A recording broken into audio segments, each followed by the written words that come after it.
Complex topic, simple goal. Make emotional intelligence actionable.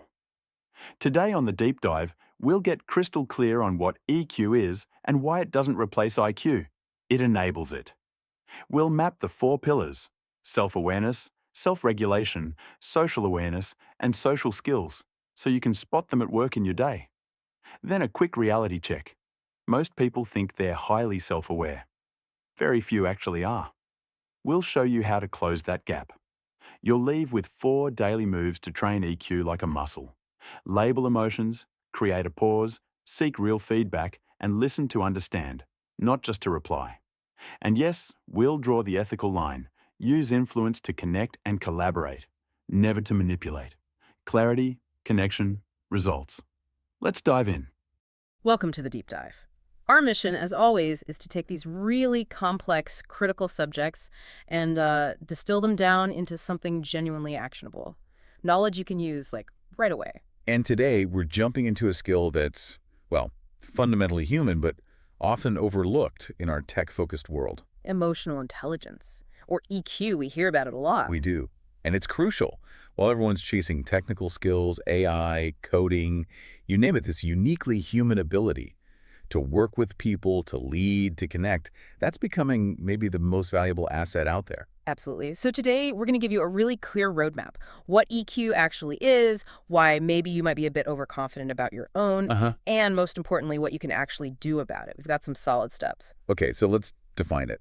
At its core, emotional intelligence is a set of skills. It's about recognizing, understanding, and managing your own emotions. Right, the internal part. Exactly. And then, just as vital, it's about recognizing, understanding, and influencing the emotions of others. Being smarter with feelings, basically. Not letting them run the show. And it feels very current, doesn't it? Like a 21st century thing. Daniel Goleman's book in '95 really put it on the map. It did, massively. But the science goes back further. Peter Salovey and John Mayer, researchers back in 1990, they were the ones who really framed EQ as a measurable intelligence. That scientific underpinning is important, I think. It moves it beyond just, people skills. Totally. And it helps us tackle that old debate, IQ versus EQ. You hear it all the time. Which one matters more?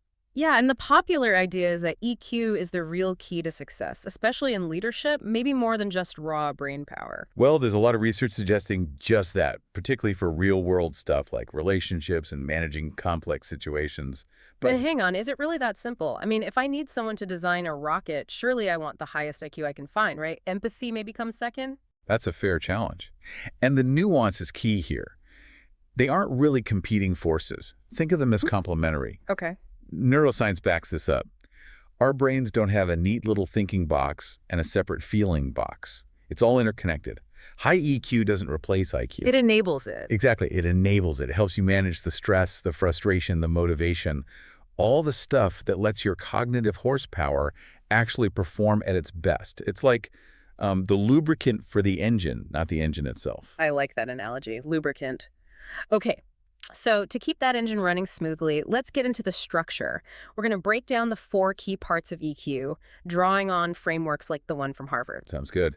And the crucial thing to remember up front is that EQ isn't some fixed trait you're born with. Right, it's not like eye color. Not at all. It's a set of skills. Skills and behaviors you can learn, practice, develop, enhance, like building muscle. Or, like you said, building a house of emotional competence. Okay, so building this house, where do we start? The foundation. The foundation, absolutely. Pillar number 1, self-awareness. This is basically knowing what you're feeling, when you're feeling it, and understanding how those feelings, maybe irritation, maybe excitement, might affect the people around you. It sounds simple, but Margaret Andrews at Harvard calls it the cornerstone. It really is. If you don't know what's driving your own behavior, how can you possibly manage it? It's like trying to steer a boat without knowing which way the wind's blowing. Makes sense. And the benefits are pretty clear in the workplace, right? Tasha Urich's work. Oh, yeah. Her research shows self-aware people tend to be more confident, more creative. They make better decisions, build stronger relationships. They just understand their own triggers and strengths better. Okay, so once you know your triggers, know what you're feeling, that leads to pillar 2. Naturally.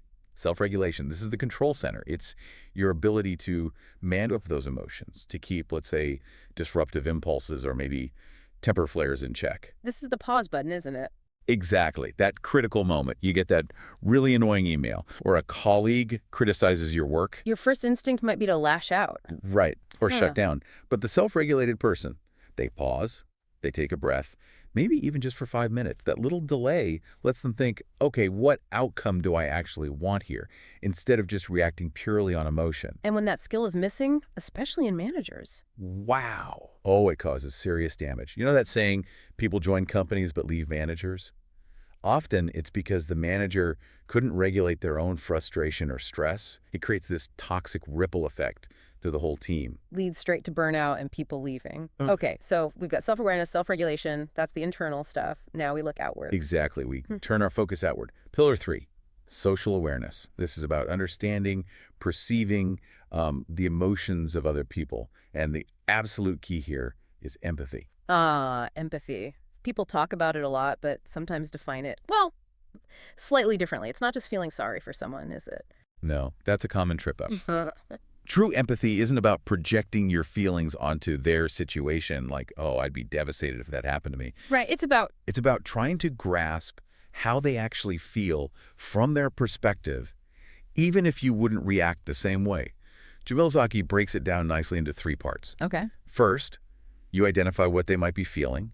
Second, you kind of share that feeling. You feel with them. And third, this is crucial, you have a desire to improve their experience. You want to help. That last bit makes it really powerful. Feeling with them and wanting to help. Got it. Which leads us straight into the final pillar. Pillar 4, social skills. This is where you put it all together. You leverage that self-awareness, self-regulation, and social awareness to build and maintain healthy, effective relationships. So this is the action part. Influence, handling disagreement. Exactly. Influence, conflict management, teamwork, inspiring others towards a goal.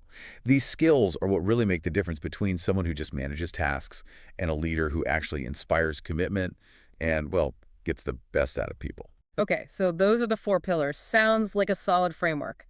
But now we get to something, well, honestly quite startling that came up in the research. The great self-awareness paradox. It really is a paradox. You'd think, professionals, educated people, they're generally be pretty good at knowing themselves, right? Logically, yes.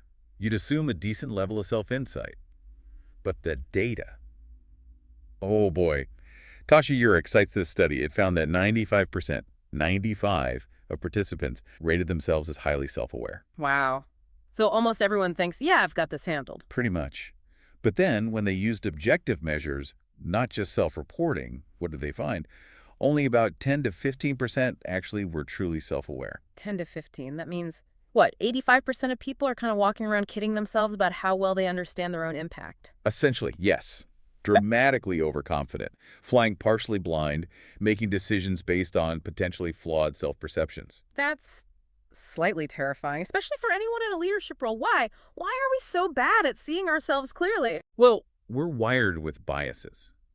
We tend to favor positive information about ourselves, and we really dislike cognitive dissonance, that uncomfortable feeling when reality clashes with our self-image.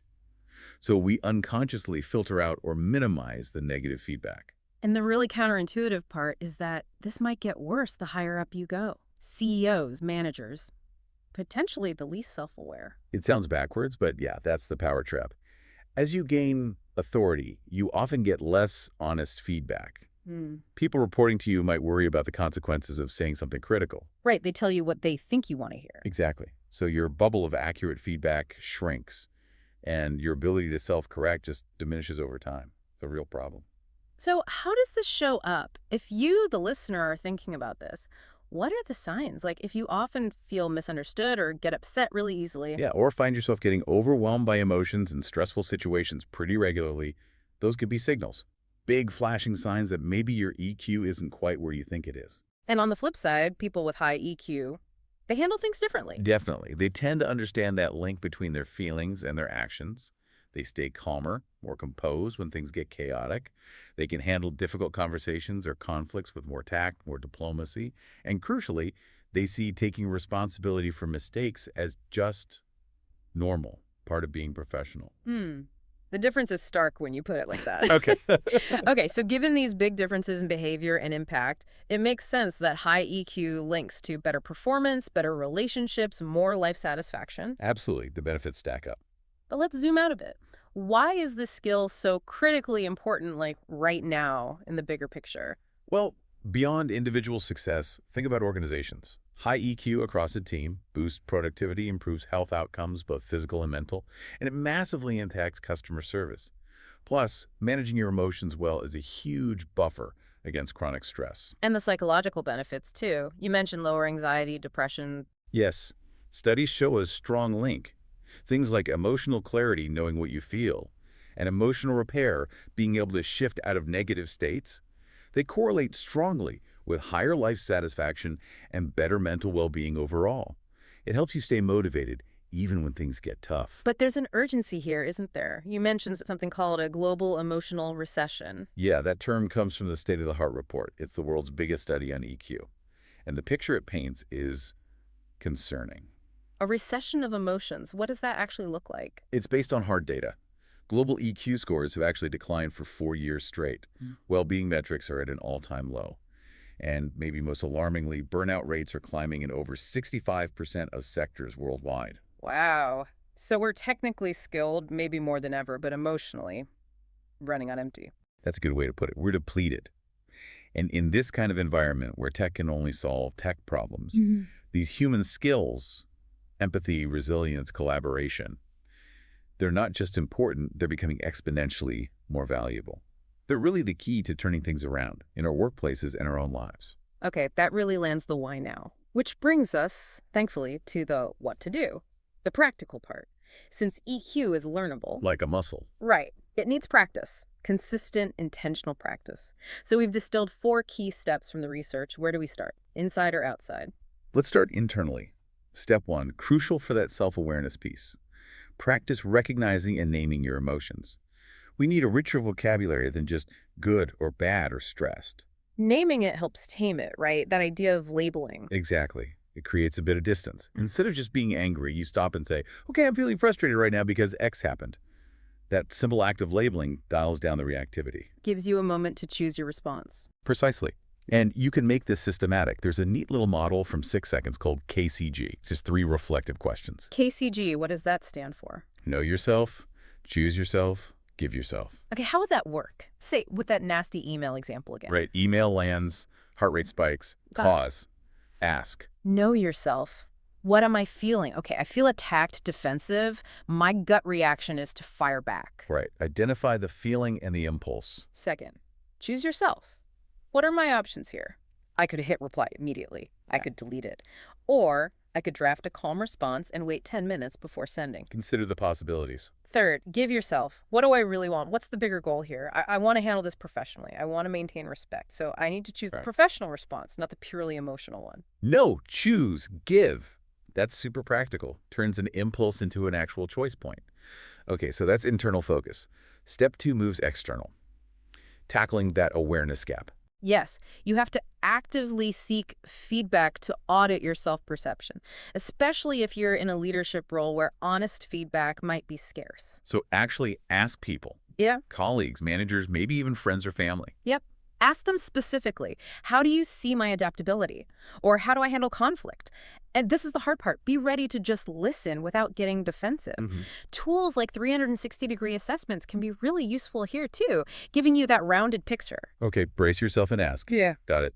Step 3 is, well, it's maybe my favorite because it seems unexpected. Read literature. It sounds old school maybe, but the research backs it up. Reading fiction, especially stories with complex characters, genuinely improves empathy and social awareness. How does that work? Because it literally puts you inside someone else's head. You simulate their thoughts, their feelings, their motivations, all in a safe space. You gain these really deep insights into human nature that you can then apply in the real world. It's like an empathy gym. An empathy gym. I love it. Okay, final step, step 4. This is about real-time interaction. Yes. Honing your listening and empathy skills actively. And this is way more than just waiting for your turn to talk. Active listening. You need to really focus, not just on the words, but the nonverbals too. Body language, tone of voice, posture. Those cues carry so much emotional information. Practice consciously trying to put yourself in their shoes, understand their viewpoint before you even think about your response. Listen to understand, not just to reply. That's the essence of it. Okay, this has been, well, a really rich deep dive. The big message seems clear.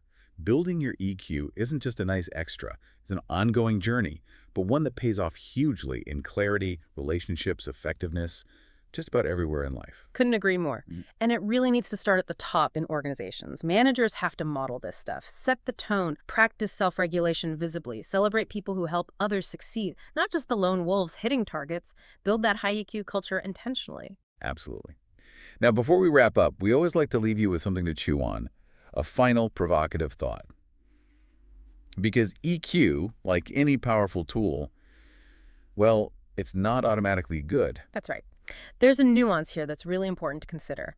Some research suggests that while high EQ is mostly beneficial, there can be downsides to very high EQ. Downsides? Like what? Well, for instance, some studies suggest people with extremely high EQ might sometimes be less creative or innovative, maybe because they're so focused on social harmony and managing interactions. Interesting.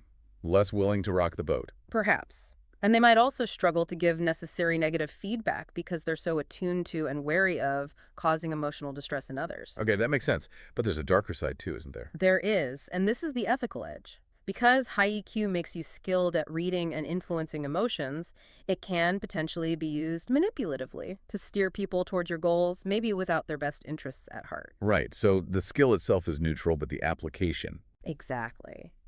Which leads to the question we want to leave you with. As you work on building your own emotional intelligence, this incredibly valuable skill, how do you consciously ensure you're using it for genuine connection, for collaboration, for positive influence?